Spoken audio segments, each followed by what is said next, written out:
mientras Javier Torres Félix se enfrenta con su pasado en los tribunales mexicanos, peleando para evadir el delito de delincuencia organizada. En Sinaloa los jueces le otorgaron el amparo de la justicia federal para que una orden de aprehensión por el homicidio de un hombre sea revertida, aunque el caso todavía no concluye y descansa en el colegiado. Desde el penal del Altiplano, la defensa legal del antiguo colaborador de Ismael El Mayo Zambada trata de demostrar que, debido a que ya fue sentenciado en Estados Unidos, la justicia mexicana debe dejarlo en libertad, aunque hayan surgido nuevas acusaciones de su paso por el cártel de Sinaloa. Es precisamente el hijo del Mayo, Vicente Zambada Niebla, el Vicentillo, quien puso contra la pared al viejo capo originario de los Llanos del Refugio, Cozalá, en su intentona de quedar libre tras su repatriación al país, pues la PGR utilizó una declaración que dio antes de ser enviado a Chicago para fundamentar el delito de delincuencia organizada, que lo sitúa como uno de los hombres que estuvo en la segunda posición en la estructura que lidera Zambada García. En un expediente obtenido, el Vicentillo da cuenta de cómo el Mayo y el JT iniciaron juntos en aquellos años de los 80 en la siembra de la marihuana, y cómo crecieron y prosperaron en el negocio ilícito de las drogas en Sinaloa. Aquí la historia.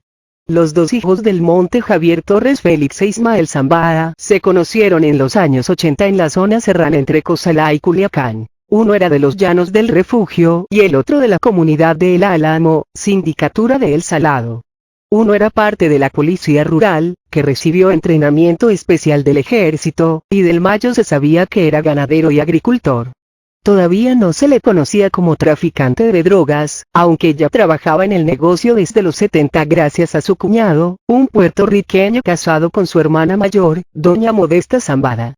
La historia de estos dos hijos del Monte no solo fue narrada al Ministerio Público por Torres Félix, sino también por Vicente Zambada Niebla, el Vicentillo, un exmilitar que renunció a la milicia, para convertirse en narco y en sobrino piloto del JT. Se trata de las declaraciones ministeriales vertidas en el juicio que se le sigue a Javier por los delitos de delincuencia organizada y operaciones con recursos de procedencia ilícita. El testimonio que aportó tras su arresto en 2009 Zambada Niebla, hoy testigo protegido en Estados Unidos, fue crucial para hundir al JT. Fue el tiempo aquel en que no había jefes claros, ni al cártel de Sinaloa se le conocía como tal. Cada familia sembraba su propia marihuana, y cada quien se encargaba de transportarla hacia la frontera. Declaró el Vicentillo. En 1986 mis padres se divorciaron, Ismael y doña Rosario Niebla Cardosa, y hubo una repartición de bienes. En la organización en la que mi papá es líder llegué a conocer a algunas personas allegadas a él, esta comenzó en Tijuana. Según la narración, a la muerte de los padres de los Zambada García, fue el Mayo quien se hizo cargo de la familia, integrada por 6 hermanos, entre los conocidos. Modesta, Águeda, María Teresa, Vicente, asesinado en Cancún en 1995, y Jesús Reinaldo, procesado en Nueva York por narcotráfico. A este último sé que le dicen el Rey por ser el más chico de la familia, contó el Vicentillo. En los tiempos de la muerte de sus padres, narró, Ismael se dedicó por los rumbos de El Salado y Costa Rica a acarrear gente para los campos en el corte del tomate, pero ya en ese momento iniciaba a despuntar el negocio de la siembra de marihuana. Es cuando mi papá se empieza a ir para arriba económicamente hasta la fecha, me cuentan que sembraban en todas las rancherías de El Álamo, a 40 kilómetros al sur de Culiacán, donde está El Salado, señaló.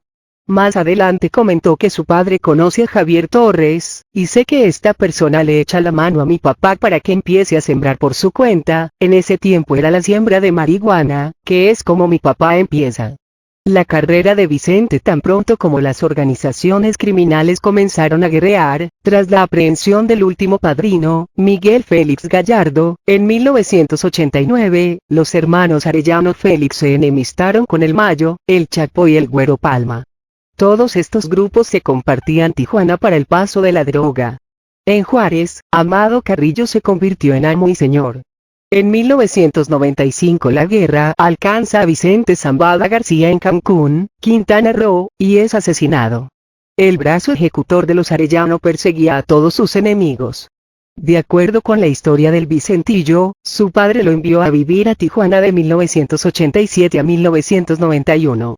Ahí realizadas sus estudios, y a punto de cumplir los 17 años sufrió un atentado a balazos.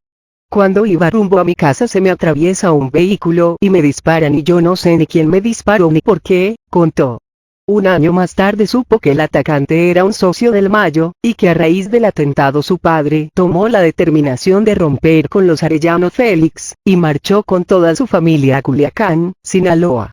Zambada Niebla llegó a vivir en la capital sinaloense con su hermana María Teresa, casada con Javier Alonso Díaz Medina, hijo de Baltasar Díaz Vega, a la sazón compadre del Mayo. Desde entonces los Arellano asediaban a los Zambada. El Vicentillo tenía 20 años cuando de nuevo quisieron asesinarlo. Un pistolero de los Arellano llegó hasta su casa, le pegó un cachazo y después disparó, sin herirlo. Luego de este segundo atentado, el Mayo decidió traerlo consigo. Mi papá nunca me indujo a formar parte de la organización, sin embargo por las circunstancias que andaba con mi papá, es que veo cómo manejaba la organización junto con mi cuñado Javier Díaz. Al hijo de Baltasar lo asesinaron en 1996 al igual que a su padre en San Jerónimo, Ciudad de México. A la muerte del Javi, el Vicentillo tomó su lugar entre 1997 y 1998. Poco a poco empecé a realizar actividades con mi papá y es hasta el año 2003 que me sale orden de detención con fines de extradición, al igual que mi papá, me entero porque sale en televisión, y es cuando decido cuidarme más, estando en Culiacán no salía, relató Zambada Niebla.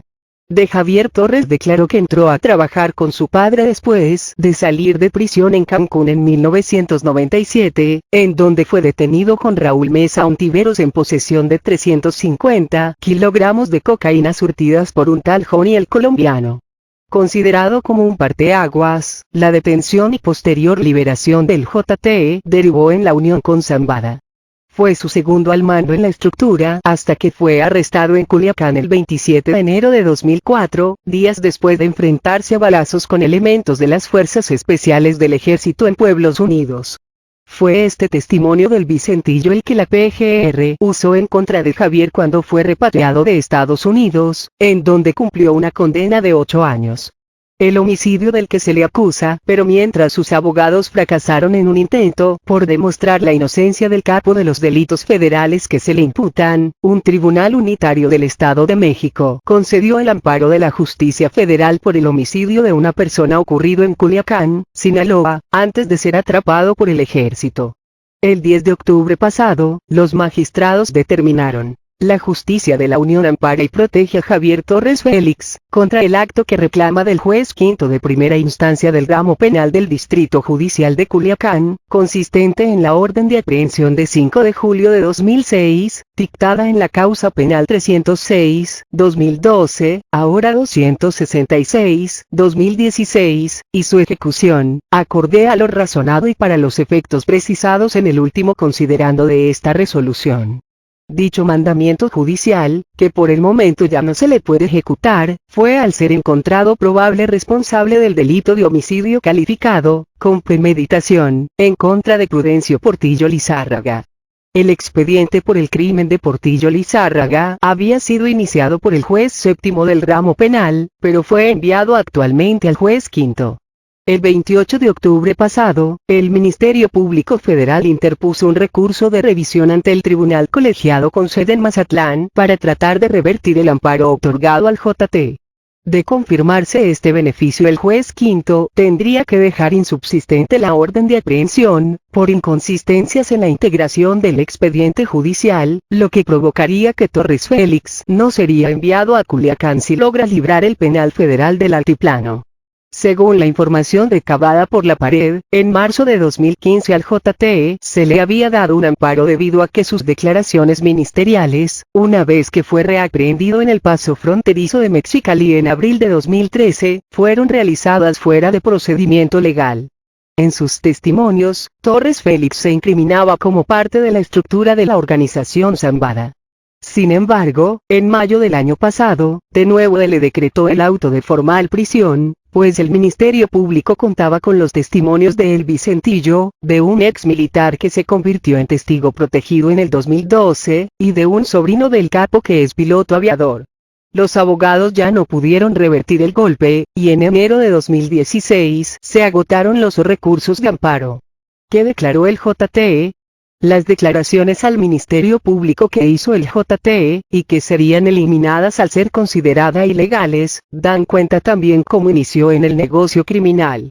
Tras la disolución de la Guardia Rural en donde era policía, Torres Félix se dedicó abiertamente al narcotráfico, y de 1999 al 2004, era de sus principales lugarteniente. Mi función dentro de la organización del Mayo era de seguridad, teniendo a mi mando aproximadamente 20 personas, todas ellas armadas, a las cuales yo les pagaba con dinero que me daba el mismo Mayo. ¿Cuánto le pagaban por ayudarle al Mayo? Era variado al mes o cada 2 meses, me daban entre 20, 50 mil y hasta 100 mil dólares. ¿Cuáles son los objetivos o finalidad de la organización delictiva que dirige el Mayo Zambada? Venta de droga, en especial cocaína. ¿Cuánto dinero ganó durante su estancia en la organización delictiva conocida como Cártel de Sinaloa? No tengo idea de cuánto gané, pero logré comprar 2 ranchos y 1000 cabezas de ganado, como $1,5 millones, pero cuando estuve preso, en Estados Unidos, los estuve vendiendo junto con las cabezas de ganado, no contando en la actualidad con inversiones, bienes muebles, ni cuentas bancarias a mi nombre, ni a nombre de mi esposa ni mis hijas. En sus declaraciones al Ministerio Público del Aceído, el JT dijo que el Mayo lo invitó a trabajar a su organización en 1999. En el año de 1999 comencé a trabajar con el Mayo, por invitación de él mismo. Con la única persona que trabajé fue con él, ya que uno no puede servir a 2 amos. El Mayo Zambada, dijo, era el mero jefe de la organización y él era el segundo en la estructura, y enseguida estaba Lamberto Verdugo Calderón, a quien en enero de 2009 mató al ejército en un retén ubicado sobre la carretera a San Alona, a la altura de la comunidad de El Carrizalejo. Especifique cómo conoció al Mayo.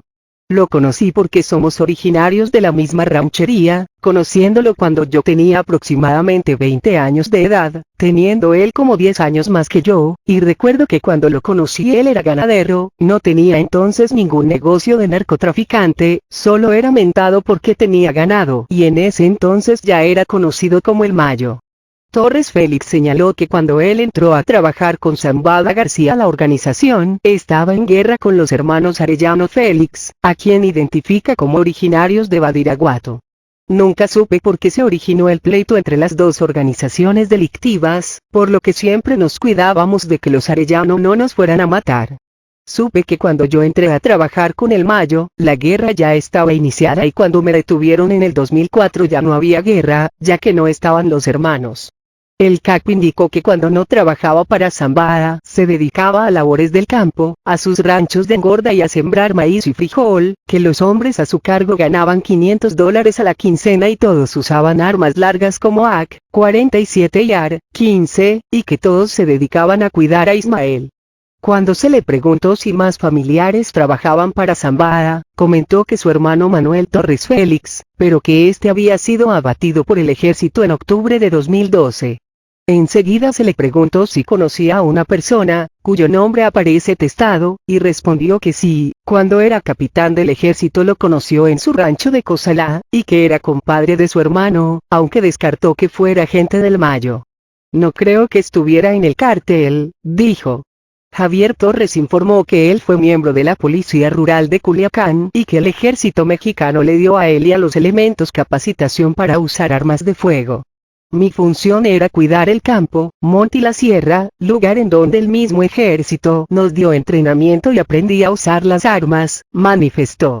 En las redes del ejército el 26 de enero de 2004, el JT y su gente se enfrentaron a las fuerzas especiales en la comunidad de El Tule, al sur de Culiacán.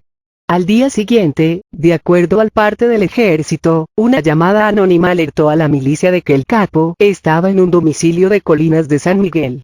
Había llegado en la misma Cherokee color blanca en la que huyó en la balacera. A mediodía, los soldados rodearon la residencia.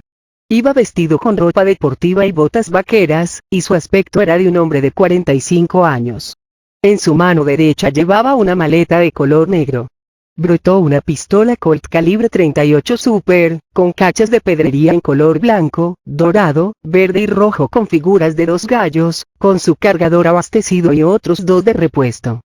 Cargaba consigo 4 teléfonos celulares, uno de ellos satelital, varios envoltorios con cocaína, una cartera con 2.650 pesos en efectivo, una tarjeta con claves de la Policía Estatal Preventiva, e identificaciones oficiales con nombres falsos. En una de sus muñecas portaba un Rolex Oyster perpetual de metal dorado, una cadena de oro rematada con un crucifijo, y un total de $23.750. Según un alto mando del ejército, en realidad a Javier Torres lo ubicaron rastreando sus constantes llamadas a una mujer identificada como su amante. Se trataba de una jovencita a quien también detuvieron junto con el capo, pero una vez llegando al aeropuerto de Culiacán la dejaron ir. Desde su aprehensión aquel día, el JT se ha pasado casi 13 años en prisión, 8 de ellos en Estados Unidos.